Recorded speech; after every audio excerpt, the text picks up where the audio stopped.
فرض غسل کا طریقہ۔ غسل فرض ہو جائے تو صرف جسم پر پانی بہانے سے پاکیزگی حاصل نہیں ہوتی، بلکہ شریعت کے مطابق غسل کرنے سے ہی حاصل ہوتی ہے۔ نبی کریم صلی اللہ علیہ وسلم جب بھی غسل فرمانے لگتے تو پہلے اپنے دونوں ہاتھ دھو لیتے، پھر بائیں ہاتھ سے زیر ناف جگہ اچھی طرح دھوتے، پھر بائیں ہاتھ کو زمین پر رگڑ کر پانی سے دھو لیتے اور دوبارہ شرمگاہ کو ہاتھ نہیں لگاتے تھے۔ پھر آپ صلی اللہ علیہ وسلم وضو کا آغاز کرتے،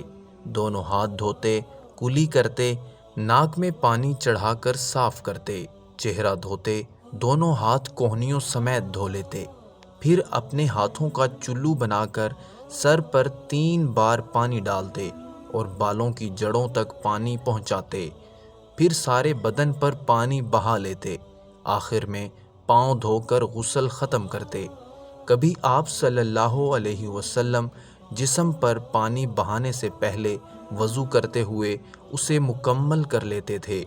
مکمل وضو کے بعد اپنے ہاتھوں کا چلو بنا کر سر پر 3 بار پانی ڈالتے اور بالوں کی جڑوں تک پانی پہنچاتے تھے، پھر سارے جسم پر پانی بہاتے اور غسل ختم کر دیتے تھے۔